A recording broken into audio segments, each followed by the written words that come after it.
എല്ലാവർക്കും സ്വാഗതം. ഈ റിവ്യൂ ഇഷ്ടപ്പെടുവാണെങ്കിൽ ഒന്ന് ലൈക്ക് ചെയ്തും സബ്സ്ക്രൈബ് ചെയ്തും സപ്പോർട്ട് ചെയ്യണേ. അപ്പോൾ പിങ്കി എതിർക്കുന്നുണ്ട്, നന്ദുവിനെ ഇപ്പോൾ പഠിപ്പിക്കുന്ന സ്കൂളിൽ നിന്ന് മാറ്റരുത്, അങ്ങനെ മാറ്റിയിട്ടുണ്ടെങ്കിൽ അവൻ്റെ ഭാവി തകർന്നു പോവും, അതിന് ഗൗതം കൂട്ടു നിൽക്കരുത് എന്നൊക്കെ പറയുമ്പോൾ ഗൗതം പറയുന്നുണ്ട്, അവൻ പറഞ്ഞതെല്ലാം താനും കേട്ടതല്ലേ, കുട്ടികളുടെ സന്തോഷം നശിപ്പിച്ചിട്ടല്ല അവരുടെ ഭാവി ഉണ്ടാക്കേണ്ടത് എന്ന് പറഞ്ഞിട്ട് ഗൗതം അങ്ങ് പോകും. ആകെ വിഷമത്തിലാട്ടോ പിങ്കി. പിന്നെ കാണിക്കുന്നത് നമ്മുടെ മോഹിനിയാണ്. വീട്ടിലെല്ലാവരും ഇരിക്കുന്നതേക്കും എല്ലാവർക്കുമായിട്ട് മധുരപലഹാരം വിതരണം ചെയ്യാനായിട്ട് വന്നതാണ്, ലഡു കൊടുക്കുക. അന്നേരം ലക്ഷ്മി ചോദിക്കുന്നുണ്ട്, എന്തിനാ ഇപ്പോൾ ഇങ്ങനെ മധുരം തരുന്നത്, അതിനൊരു കാരണം ഉണ്ടല്ലോ, അത് പറ, എന്നിട്ട് മധുരം കഴിക്കുന്നതാണ് അതിൻ്റെ ഒരു രീതി എന്നൊക്കെ പറയുമ്പം മോഹിനി പറയും, പറയാന്നേ, നിങ്ങൾ മധുരം എടുക്കുക എന്ന് പറഞ്ഞാൽ എല്ലാവരുടെയും കൈ കൊടുക്കും. അത് കഴിയുമ്പോഴത്തേക്കും ലക്ഷ്മി പറയും, ഇനി കാര്യം പറയുന്നിട്ട് കഴിക്കുന്നുള്ളൂ എന്ന് പറയുക. അന്നേരം മോഹിനി പറയുന്നുണ്ട്, അതല്ല, ഇവിടെ കുറേ പേര് പറയുന്നത് കേട്ടു ഗൗരിയും നന്ദുവിനെയും ഒരു സ്കൂളിൽ ഒരു ക്ലാസ്സിൽ തന്നെ പഠിപ്പിക്കുമെന്നൊക്കെ. ആ കാര്യം ഏതായാലും നടക്കുകയില്ല എന്ന് ഉറപ്പായല്ലോ, അതിൻ്റെ സന്തോഷത്തിനാണ് ഞാൻ എല്ലാവർക്കും ലഡു തന്നതെന്ന് പറയുമ്പോഴത്തേക്കും ലക്ഷ്മിക്ക് ദേഷ്യം വരും. ഓ, ഇതിനാണോ ലഡു തന്നത്, അതങ്ങനെ കഴിക്കണ്ട മഹേശ്വരേട്ടാന്ന് പറഞ്ഞാൽ മഹേഷിൻ്റെ കയ്യിൽ നിന്ന് പിടിച്ച് മേടിക്കും. എന്നിട്ട് എറിയാൻ തുടങ്ങുമ്പോൾ, അയ്യോ എറിയല്ലേ, ഇപ്പം ഏട്ടത്തിക്ക് ഇഷ്ടപ്പെട്ടില്ലെന്ന് ഓർത്ത് എനിക്ക് സന്തോഷം തോന്നിയ ഒരു കാര്യത്തിന് ഞാൻ ലഡു തരണ്ടേ എന്ന് വയ്ക്കും. അന്തിക്കും അങ്ങോട്ട് ഗൗതം വരുവേ. അന്നേരം ആഹാ, എല്ലാവരും മധുരപലഹാരങ്ങളൊക്കെ കഴിക്കുന്നുണ്ടല്ലോ, എന്താണ് സന്തോഷം, എന്നോടൂടെ പറ എന്ന് പറയുമ്പം, എങ്കിൽ നീയും എടുക്കുക എന്നിട്ട് പറയാമെന്ന് പറയും. അന്നേരം ഗൗതം അങ്ങ് എടുത്ത് കഴിയുമ്പോഴേക്കും ലക്ഷ്മി വരുന്നുണ്ട്, മോനെ അത് കഴിക്കരുത്, നന്ദുവിനെയും ഗൗരിയും ഒരു സ്കൂളിൽ നമുക്ക് പഠിപ്പിക്കാൻ സാധിച്ചില്ലല്ലോ, അതിൻ്റെ സന്തോഷത്തിന് ഇവള് ഈ ലഡുവായിട്ട് വന്നേക്കുന്നതെന്ന് പറയുമ്പോൾ, ഓ അതിനാണോ ഇളയമ ഈ ലഡുവൊക്കെ ആയിട്ട് വന്നത്, എങ്കിൽ അത് എനിക്കും കൂടുതൽ സന്തോഷം തരുന്നൊരു കാര്യമാണ്, അതുകൊണ്ട് ഞാനും ഒരു ലഡു അങ്ങ് എടുക്കുവാണ് എന്ന് പറഞ്ഞ് എടുത്ത് കഴിക്കുവാണ്. അന്നേരം അന്തം വിട്ട് നിൽക്കുവാണ് ലക്ഷ്മി മഹേശ്വരനൊക്കെ, എന്താ സംഭവം എന്നറിയത്തില്ലല്ലോ. ഏതായാലും ഒരു വാ കഴിച്ചതിന് ശേഷം ഗൗതം പറയുന്നുണ്ട്, ഞാനിപ്പോൾ ഈ ലഡു കഴിച്ചത് ഇളയമ പറഞ്ഞ കാരണം കൊണ്ടല്ല കേട്ടോ, എൻ്റെ 2 പിള്ളേരെയും ഒരു സ്കൂളിൽ ഒരു ക്ലാസ്സിൽ പഠിപ്പിക്കാൻ തീരുമാനിച്ചു. ഏതായാലും ഗൗരിയുടെ സ്കൂളിലേക്ക് നന്ദുവിനെ മാറ്റാനുള്ള എല്ലാ കാര്യങ്ങളും ചെയ്തിട്ടാണ് ഞാൻ ഇപ്പോൾ ഇങ്ങോട്ട് വന്നേക്കുന്നത്. എൻ്റെ മക്കളുടെ സന്തോഷമാണ് എൻ്റെ സന്തോഷം എന്ന് പറയുമ്പോഴേക്കും ആകെ സങ്കടമാകുന്നുണ്ട് പിങ്കിക്ക്. പക്ഷേ ലക്ഷ്മിക്കും മഹേശ്വരനൊക്കെ ഭയങ്കര സന്തോഷം. ആഹാ, അതിനാണോ, എങ്കിൽ ഞങ്ങൾ ഈ ലഡു അങ്ങ് കഴിക്കാൻ പോകണമെന്ന് പറഞ്ഞ് അവർ ആ ലഡു കഴിക്കുന്നു. ആകെ പ്ലിങ് ആയി ആകെ വിഷമിച്ച് നിൽക്കുവാണ് മോഹിനി. പിന്നെ കാണിക്കുന്നത് നമ്മുടെ പിങ്കിയെ തന്നെയാണ്. പിങ്കിക്ക് ആകെ വിഷമമാട്ടോ, നന്ദുവും ഗൗരിയും ഒരു സ്കൂളിലോട്ട് പഠിക്കുന്നു, അതുപോലെ നന്ദുവിനെ വേറൊരു സ്കൂളിലേക്ക് മാറ്റി. എന്നുവെച്ചാൽ ഇപ്പോൾ പഠിപ്പിക്കുന്നത് നല്ല ഇൻ്റർനാഷണൽ സ്കൂളിലായിരുന്നു, അവിടുന്ന് സാധാ സ്കൂളിലേക്ക് മാറ്റിയതിൻ്റെ സങ്കടം. അങ്ങനെ ഓരോന്നോർത്ത് ഇങ്ങനെ വിഷമിച്ചിരിക്കുമ്പോൾ അങ്ങോട്ടേക്ക് ഗൗതം വരും. എന്നിട്ട് ചോദിക്കുന്നുണ്ട്, പിങ്കി നിനക്ക് എന്താ പറ്റി, നീ എന്തെങ്കിലും മൂഡ് ഓഫ് ആയിട്ടിരിക്കുന്നത്, വല്ല തലവേദനയോ അങ്ങനെ എന്തെങ്കിലും ആണോ എന്ന് ചോദിക്കുമ്പോൾ പിങ്കി തിരിച്ചു ചോദിക്കും, ഗൗതത്തിനൊന്നും അറിയാഞ്ഞിട്ടാണോ ഇങ്ങനെ ചോദിക്കുന്നതെന്ന്. അന്നേരം ഗൗതം പറയുന്നുണ്ട്, തൻ്റെ മനസ്സിൽ എന്താണ് എന്ന് എനിക്കറിയത്തില്ല, എന്തെങ്കിലും ഉണ്ടെങ്കിൽ തുറന്നു പറഞ്ഞാലേ മനസ്സിലാവുള്ളൂ എന്ന് പറയുമ്പം പിങ്കി പറയുന്നുണ്ട്, ഗൗതം എനിക്ക് തീരെ ഇഷ്ടപ്പെട്ടില്ല നന്ദുവിനെ സ്കൂൾ മാറ്റുന്നത്, അവൻ ഇപ്പോൾ അത്യാവശ്യം സ്റ്റാൻഡേർഡായിട്ട് പഠിച്ചു വരുവാണ്, അപ്പം അവിടുന്ന് മാറ്റേണ്ട ഒരാവശ്യവും ഇല്ലായിരുന്നു എന്ന് പറയുമ്പോൾ ഗൗതം പറയുന്നുണ്ട്, നന്ദു പറഞ്ഞ കാര്യങ്ങളെല്ലാം താൻ കേട്ടതല്ലായിരുന്നോ, അവൻ്റെ സന്തോഷത്തിന് അവന് ഇഷ്ടമുള്ളിടത്ത് അവൻ പഠിക്കട്ടെ എന്ന് പറയുമ്പം പിങ്കി പറയുന്നുണ്ട്, കുട്ടികൾക്ക് സന്തോഷം കൊടുക്കാൻ വേണ്ടിയല്ല നമ്മൾ കുട്ടികളെ സ്കൂളിൽ ചേർത്ത് പഠിപ്പിക്കുന്നത്, അവർ നല്ല മികച്ച ഒരു കോമ്പറ്റൻ്റായി വളർന്നു വരണം, എവിടെ ചെന്നാലും തല ഉയർത്തിപ്പിടിച്ച് നിൽക്കാൻ അവർക്ക് സാധിക്കണം, എങ്കിൽ അങ്ങനെ തല ഉയർത്തിപ്പിടിച്ച് നിൽക്കണമെങ്കിൽ നല്ല വിദ്യാഭ്യാസം കിട്ടണം, അല്ലാതെ അവരുടെ സന്തോഷം നോക്കിയിട്ട് കാര്യമൊന്നുമില്ല എന്ന് പിങ്കി ഇങ്ങനെ ദേഷ്യത്തോടെ പറയുക കേട്ടോ. അന്നേരം ഗൗതം പറയുന്നുണ്ട്, അങ്ങനെ തീരെ മോശം സ്കൂളിലോട്ടൊന്നും അല്ല അവനെ മാറ്റിയത്, ഞാൻ പഠിച്ച സ്കൂളിൽ തന്നെയാണ്, അതുകൊണ്ട് എന്താ ഇപ്പോൾ പ്രശ്നമെന്ന് ചോദിക്കുമ്പം ആ സ്കൂളിൽ തന്നെ പഠിപ്പിക്കുമെന്ന് വല്ല നേർച്ച നേർന്നിട്ടുണ്ടായിരുന്നു, ഇല്ലല്ലോ, പിന്നെ എന്തിനാ എൻ്റെ മോനെ അവിടുന്ന് മാറ്റിയത്, എൻ്റെ മകൻ എവിടെ പഠിക്കണമെന്ന് തീരുമാനിക്കാനുള്ള അവകാശം എനിക്കൂടി ഇല്ലേ എന്നൊക്കെ ചോദിക്കും. അന്നേരം ഗൗതം പറയുന്നുണ്ട്, അതിനിപ്പം വേറെ പ്രശ്നങ്ങളൊന്നുമില്ലല്ലോ, അവൻ്റെ വലിയ ആഗ്രഹമാണ് ഗൗരിയും അവനും ഒരുമിച്ച് പഠിക്കണം എന്നുള്ളത്, അതിനുള്ള കാര്യങ്ങളൊക്കെ ഞാൻ ചെയ്തു എന്ന് പറയുമ്പോൾ അത് ഞാൻ സമ്മതിച്ച് തരത്തില്ല, അവൻ്റെ അമ്മ ഞാനാണെങ്കിൽ ഇതിന് ഞാൻ കൂട്ടു നിൽക്കില്ല, അവൻ്റെ ഭാവി ഇങ്ങനെ നശിപ്പിക്കാൻ ഞാൻ സമ്മതിക്കത്തില്ല എന്നൊക്കെ ഇങ്ങനെ പറയാം. അന്നേരം ഗൗതം പറയുന്നുണ്ട്, അവൻ്റെ ഭാവി ഞാൻ നശിപ്പിക്കാൻ ശ്രമിക്കുന്നു എന്നാണോ താൻ പറയുന്നത്, ഒരിക്കലുമല്ല, ഞാൻ അങ്ങനെ ഒരു തീരുമാനം എടുക്കാനുള്ള കാരണമുണ്ട്, കാരണം ഗൗരിയെയും നന്ദുവിനെയും ഒരേ രീതിയിൽ തന്നെ വളർത്തണമെന്ന് എനിക്ക് നിർബന്ധമുണ്ട്, അല്ലെങ്കിൽ പിന്നീട് അവർക്ക് വലുതായി കഴിയുമ്പം ഞങ്ങളെ തരംതിരിച്ചാണ് വളർത്തിയത് എന്നൊരു തോന്നലുണ്ടാകരുത്, അങ്ങനെ തോന്നാതിരിക്കാൻ വേണ്ടിയാണ് 2 പേരും ഒരു സ്കൂളിൽ ഞാൻ ചേർത്തത് എന്നൊക്കെ പറയുമ്പം പിങ്കി ചോദിക്കുവാണ്, അപ്പം ഗൗരിക്കൊപ്പം തന്നെ നന്ദുവിനെ വളർത്താനാണോ ഗൗതത്തിൻ്റെ തീരുമാനമെന്ന്. അന്നേരം ഗൗതം പറയും, എനിക്ക് 2 മക്കളും ഒരുപോലെയാണ്. അന്നേരം പിങ്കി പറയുന്നുണ്ട്, പക്ഷേ എനിക്ക് അങ്ങനെയല്ല, എൻ്റെ മകൻ എല്ലായിടത്തും മികച്ചതായിരിക്കണം, അവൻ എല്ലായിടത്തും ഒന്നാമതായിരിക്കണം എന്ന് എനിക്ക് നിർബന്ധമുണ്ട്, അതുകൊണ്ട് ഞാൻ ഇതിന് സമ്മതിക്കത്തില്ല എന്ന് പറയുമ്പം ഗൗതം പറയും, ഈ ഒരു കാര്യത്തിൽ എനിക്ക് ആരുടെ സമ്മതത്തിന് ആവശ്യമില്ല, ഞാൻ തീരുമാനം എടുത്തതാണ്, അത് അങ്ങനെ തന്നെ നടക്കുള്ളൂ എന്ന്. അന്നേരം ദേഷ്യപ്പെട്ട് പിണങ്ങി അങ്ങ് പോവുകയാണ് പിങ്കി. ഈ സമയം നന്ദയ്ക്കും ആകെ ടെൻഷനുണ്ട് കേട്ടോ, 2 രണ്ടുപേരും ഒരു സ്കൂളിൽ ഒരു ക്ലാസ്സിൽ പഠിക്കുന്നു എന്ന കാര്യം ഓർക്കുമ്പോൾ അത് നളിനിയോട് പറയുമ്പോൾ നളിനി ചോദിക്കുന്നുണ്ട് അതിനെന്തിനാണ് ടെൻഷൻ അടിക്കുന്നത്, രണ്ട് മക്കളും ഒരുമിച്ച് വളർന്നു വരട്ടെ, അവർക്കും അതല്ലേ സന്തോഷം എന്ന് ചോദിക്കുമ്പം നന്ദ പറയുന്നുണ്ട് അവർക്കതാണ് സന്തോഷം, അവരുടെ ഇപ്പോഴത്തെ സന്തോഷം അതൊക്കെ തന്നെയാണ്, സമ്മതിച്ചു. പക്ഷേ ഗൗതം സാറിന് അങ്ങനെ ദീർഘവീക്ഷണോ അല്ലെങ്കിൽ മുൻകൂട്ടി കാണുന്ന ഒരു സ്വഭാവമോ ഒന്നുമില്ല, അന്നേരത്തെ കാര്യം അങ്ങനെ അങ്ങ് നടക്കണം, അത്രേ ഉള്ളൂ. പക്ഷേ ഈ ഒരു തീരുമാനം എടുത്തതുകൊണ്ട് ചിലപ്പം പലരുടെയും ജീവിതം നശിച്ചു പോയേക്കാം, എൻ്റെ ജീവിതം, പിങ്കിയുടെ ജീവിതം, അതുപോലെ ഈ തീരുമാനങ്ങളെല്ലാം എടുത്ത ഗൗതം സാറിൻ്റെ ജീവിതം പോലും ചിലപ്പം ഈ ഒരു തീരുമാനത്തിൻ്റെ പേരിൽ നഷ്ടപ്പെട്ടേക്കാം.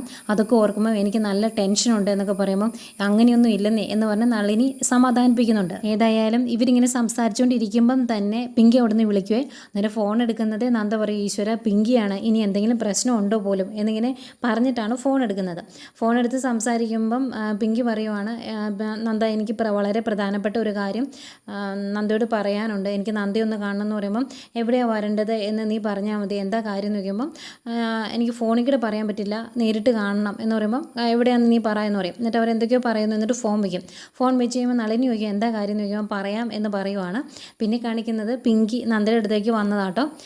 രണ്ടുപേരോട് ഇരുന്ന് സംസാരിക്കുവാണ്. അന്നേരം വളരെ വിഷമത്തോടെ പിങ്കി പറയുന്നുണ്ട് നന്ദുവിനെ ഗൗരിയുടെ സ്കൂളിലേക്ക് മാറ്റാൻ ഗൗതം തീരുമാനിച്ചു, അതെനിക്ക് ഒട്ടും അങ്ങ് ഇഷ്ടപ്പെട്ടില്ല, അവൻ അത്യാവശ്യം സ്റ്റാൻഡേർഡായിട്ട് പഠിച്ചുകൊണ്ടിരിക്കുമായിരുന്നു, അവൻ്റെ ഭാവി ഇതുമൂലം തകർന്നു പോകും, എനിക്കത് സഹിക്കാൻ പറ്റിയല്ല എന്നൊക്കെ പറയുമ്പം അതിനിപ്പോൾ എന്താ സംഭവിച്ചേ, വലിയ പ്രശ്നങ്ങളൊന്നും ഉണ്ടായിട്ടില്ലല്ലോ എന്നിങ്ങനെ പറയുമ്പം ഇതുവരെ പ്രശ്നങ്ങളൊന്നും ഉണ്ടായിട്ടില്ല, അതെൻ്റെ പ്രാർത്ഥന കൊണ്ടാണ്, ഇനിയും അവൻ നല്ല രീതിയിൽ മുന്നോട്ട് വളരണം എന്നുണ്ട് എന്നൊക്കെ പറയുമ്പം നന്ദി ചോദിക്കും അതിനിപ്പോൾ എനിക്ക് എന്താ ചെയ്യാൻ പറ്റുന്നതെന്ന്. അന്നേരം പിങ്കി പറയുന്നുണ്ട് നിനക്കേ ചെയ്യാൻ പറ്റുള്ളൂ, ഈ പ്രശ്നങ്ങൾക്കെല്ലാം ഒരു കാരണം നീയും ഗൗരിയും കൂടിയാണ് എന്ന് പറയുമ്പോൾ നന്ദി ചോദിക്കും ഞാൻ എന്ത് ചെയ്തെന്നാണ് പിങ്കി പറയുന്നത് എന്ന് ചോദിക്കും.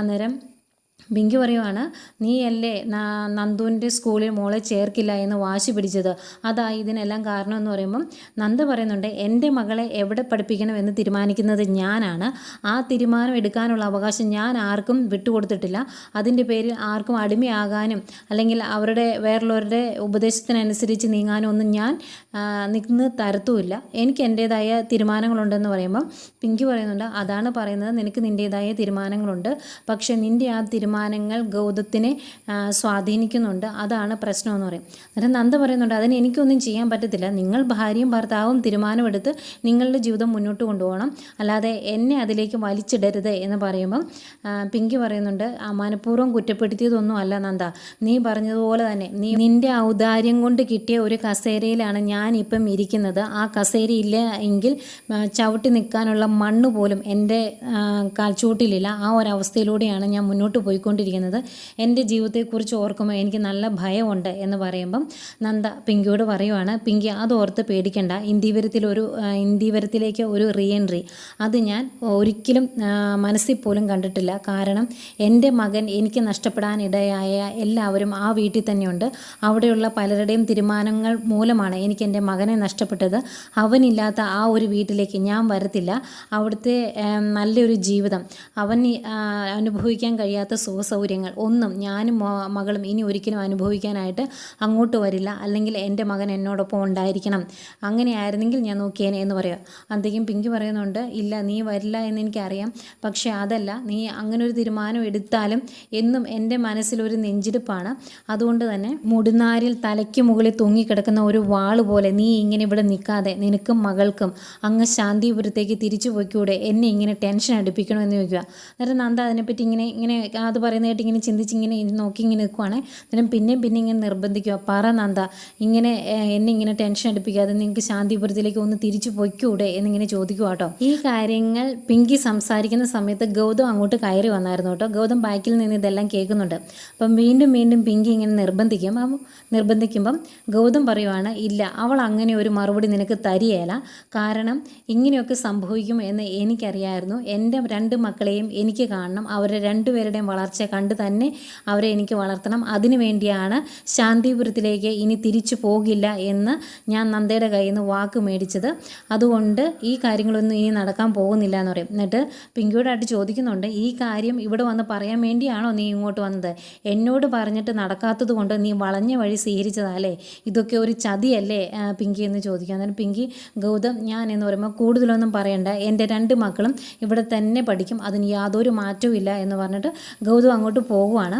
ഗൗതം പോയി കഴിയുമ്പോഴത്തേക്കും ആകെ വിഷമിച്ച് നിൽക്കുന്ന പിങ്കിയോട് നന്ദ പറയുന്നുണ്ട്, പിങ്കി നീ വിഷമിക്കണ്ട, ഇനിയിപ്പം ഈ ഈർ തീരാൻ 2-3 മാസം കൂടെ ഉള്ളൂ, അതിങ്ങനെ തന്നെ ഇങ്ങ് പോട്ടെ, വേറെ പ്രശ്നങ്ങളൊന്നും ഇല്ലല്ലോ, അതിനുശേഷം നമുക്ക് എന്തെങ്കിലും ഒരു തീരുമാനം എടുക്കാം, ഏതായാലും നീ പേടിക്കുന്ന പോലെ ഒന്നും സംഭവിക്കില്ല എന്ന് പറയുമ്പം വേറെ നിവൃത്തിയില്ലാതെ അതങ്ങ് സമ്മതിക്കുവാണ് പിങ്കി. പിന്നെ കാണിക്കുന്നത് ഗൗരിമോളെയാണ്. ഗൗരിമോള് സ്കൂളിൽ പോയിട്ട് വന്ന് സ്കൂളിൽ വിശേഷങ്ങളൊക്കെ പറയുവാണ്.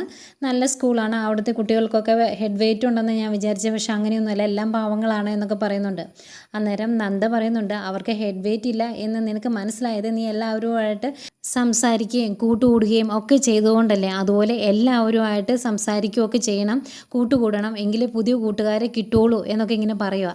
അന്നേരം ഗൗരി പറയുന്നുണ്ട്, അതൊക്കെ നേരാ, പക്ഷേ എനിക്ക് ഏറ്റവും കൂടുതൽ സന്തോഷം നന്ദു എൻ്റെ കൂടെ ഉള്ളത് കൊണ്ടാണ്, അവൻ എൻ്റെ കൂടെ തന്നെ പഠിക്കണം, എനിക്കതെന്ത് സന്തോഷം തരുന്നുണ്ടെന്ന് അറിയാമോ, കാരണം അവനിപ്പോൾ എൻ്റെ ബ്രദർ അല്ലേ എന്ന് പറയും. അന്നേരം നന്ദ റൂട്ട് മാറ്റി വിടാൻ ശ്രമിച്ചാലും പിന്നെയും കറങ്ങി തിരിഞ്ഞ് ഗൗരി അവിടെ തന്നെ വരും. പിന്നെ ഗൗരി പറയുന്ന കുറേ കഥകളൊക്കെ കേട്ടുകൊണ്ടിരിക്കുകയാണ് നന്ദയും നളിനിയും കൂടി. പിന്നെയാണ് കാണിക്കുന്നത് നമ്മുടെ ആ പഴയ മദറിനെ കാണിക്കുവാണ്. മദർ ഗൗതത്തിന് കുഞ്ഞിനെ ദത്ത് കൊടുത്തതിന് ശേഷം ഇവിടുന്ന് ട്രാൻസ്ഫർ ആയി പോയായിരുന്നു. ആ മദർ തിരിച്ചു വന്നു. അപ്പം ബിഷപ്പ് നേരിട്ട് വിളിച്ച് മദറിന് ഒരു ഉത്തരവാദിത്വം കൊടുത്തേക്കുവാണ്. പുതിയൊരു പ്രൊജക്റ്റാണ്, അവിടുത്തെ അനാഥ കുട്ടികളെയൊക്കെ പുനരധിവസിപ്പിക്കണം, അതിനുവേണ്ടി ഒരു ചടങ്ങൊക്കെ നടക്കുന്നുണ്ട്, അതിലേക്ക് കുറേ VIPസിനെയും പല ആൾക്കാരെയും ക്ഷണിക്കണം, കാര്യങ്ങളൊക്കെ ചെയ്യണം, അത് മദറിൻ്റെ ഉത്തരവാദിത്വത്തിൽ കൊടുത്തേക്കുവാണ്. അന്നേരം മദർ ഈ കാര്യങ്ങളെല്ലാം കൂടെയുള്ള സിസ്റ്റർമാരോടൊക്കെ പറയും. എന്നിട്ട് പറയുന്നുണ്ട്, ഇതിൻ്റെ അകത്ത് ഏറ്റവും പ്രധാനപ്പെട്ട ഒരു ഗസ്റ്റ് വരാൻ പോകുന്നത് നമ്മുടെ ഇവിടുത്തെ സിറ്റി കമ്മീഷണർ ഗൗതം മഹേശ്വറാണ് എന്ന് പറയും. അന്നേരം കൂടെയുള്ളവർ പറയും, അത് നല്ല കാര്യമാണ്, കാരണം ഒരു പോലീസ് ഓഫീസറുടെ ചടങ്ങിലുള്ളത് നല്ലതാണ് എന്ന് പറയുമ്പം മദർ പറയുന്നുണ്ട്, അദ്ദേഹം പോലീസ് ഓഫീസർ ആയതുകൊണ്ട് മാത്രമല്ല എനിക്ക് സ്പെഷ്യലായത്, ഞാൻ എടുത്തു വളർത്തിയ ഒരു കുട്ടിയെ അദ്ദേഹം സ്വന്തം മകനെ പോലെ ഇപ്പം ദത്തെടുത്ത് വളർത്തുന്നുണ്ട്, അതുകൊണ്ടുകൂടിയാണ് എന്ന് പറഞ്ഞിട്ട് മോനെ ആ കൈ കിട്ടിയ ആ സന്ദർഭം ഉണ്ടല്ലോ, അവർ തോട്ടം തൊഴിലാളികൾ കൊണ്ടു കൊടുത്ത കാര്യങ്ങളൊക്കെ അതൊക്കെ ഇങ്ങനെ പറയുവാണ്. അവന് ഏബൽ എന്ന് പേരിട്ടാണ് ഞാൻ വളർത്തിയത്, ഇപ്പം അവർ ദത്തെടുത്തതിന് ശേഷം നന്ദുമോനാണ് അവൻ. ഏതായാലും കമ്മീഷണറെ ക്ഷണിക്കാനായിട്ട് അവിടെ പോകുമ്പോൾ എനിക്ക് അവനെ കാണണം, അവന് സ്പെഷ്യലായിട്ട് ഒരു സമ്മാനം എനിക്ക് കൊടുക്കണം എന്നൊക്കെ പറഞ്ഞ് ഇരിക്കുന്ന മദറിനെ കാണിച്ചുകൊണ്ടാണ് ഇന്നത്തെ എപ്പിസോഡ് അവസാനിക്കുന്നത്. അങ്ങനെ നന്ദ തിരിച്ചറിയാൻ പോവുകയാണ് അടുത്ത എപ്പിസോഡുകളിൽ നന്ദയുടെ മകനാണ്, നഷ്ടപ്പെട്ട മകനാണ് നന്ദു എന്ന്.